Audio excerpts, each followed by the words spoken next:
Okay, welcome back to the Homestand Show, and our hockey talk continues, or I should say, Leafs talk continues. This time, we bring in someone who knows much more than we do.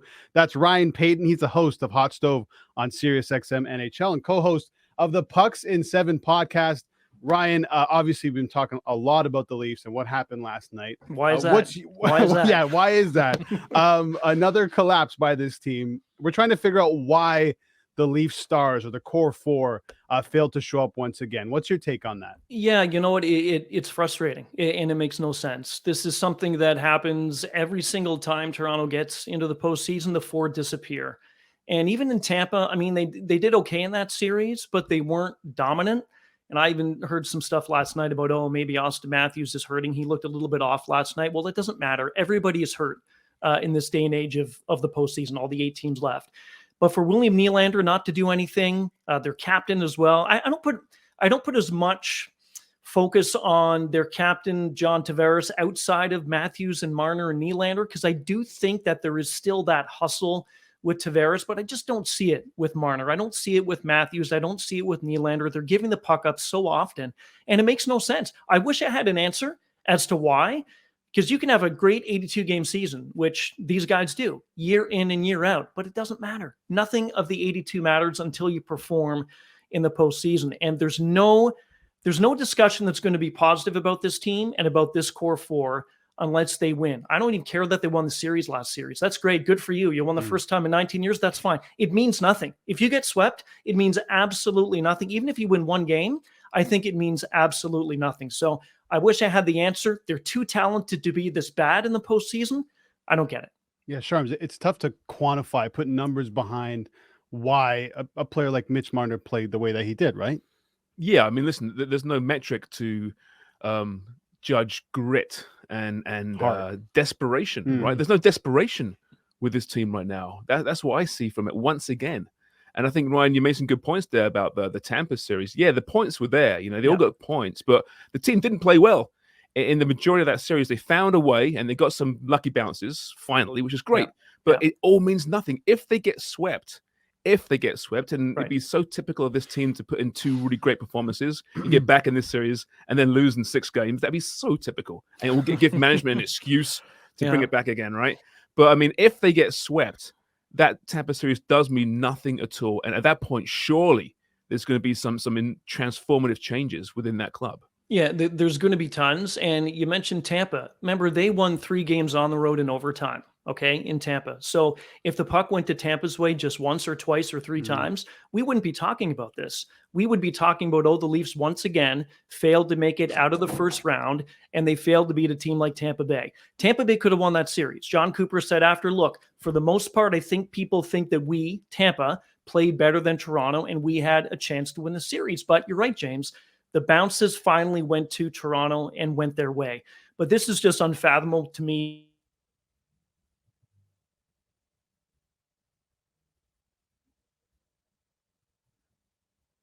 Going into about changes. Tavares has 2 years contract. Nylander has 1 year left on the contract. So it's not like these guys are signed for 5-6 more years. This is pretty much the time, and it's been the time to get something done, and they just can't seem to do it. Ryan, I want to move to the defense core. We saw it last night, especially on the Anthony Duclair goal and the overtime goal. I found a lack of defensive ability from this team. And then Kyle Dubas redid the whole blue line at the deadline. But did we kind of oversell those moves? Because it looks like they're not paying off whatsoever in this Florida series. You know what it is? I think it's that this team is terrified. I think they're nervous and they're making mistakes. As Sheldon Keefe said, it's baffling because we didn't do any of these mistakes in the first round. They didn't do a ton of them against Tampa. They got away with them if they did. And they're making them now, and they're afraid. You mentioned that Duclair goal. When you can separate him, it was a great pass from the defensive zone, but you had McCabe and Hall, and you kind of had that space between the two, and it was almost like one of them was going to, okay, you're going to do it, whatever it is, but they didn't even cut the lane down, and then he went in and he scored. It was a beautiful goal, and there was defensive lapses and issues as well. So I think that Toronto did bring in, I think McCabe's been great, I do. Morgan Riley's been fantastic. Mark Giordano is old, and he played, I don't even think 8 minutes last night.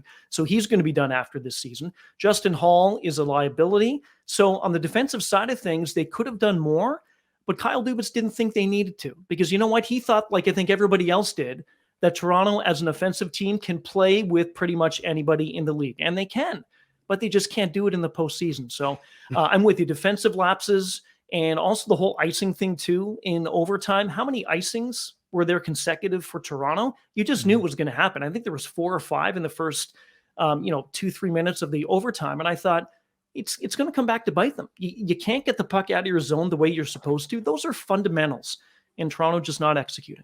Yeah, the nerves are very real. And if you look at the shutdown pair, I mean, McCabe and Brody are combined for a -12. I mean, that's the shutdown guys who've been relatively pretty good throughout the playoffs, but now in this Florida series, it's just not working out.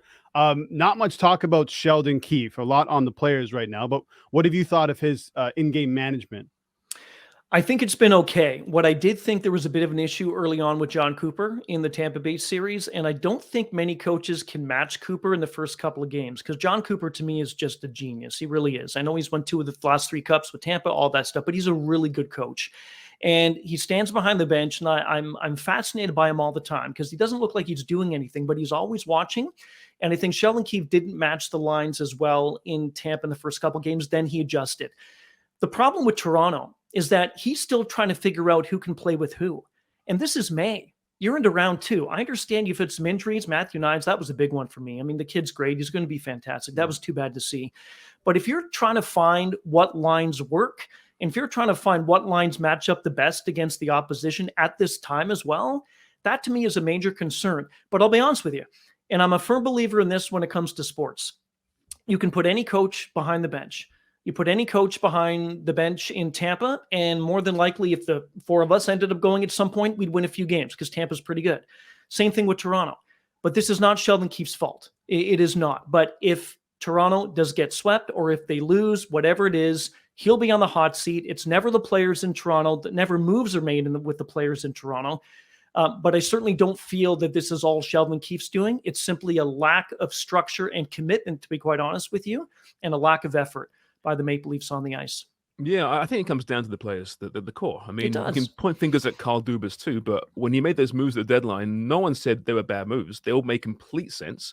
And I think pretty much they delivered. I mean, Achari's being bang for his buck, hitting everything in sight.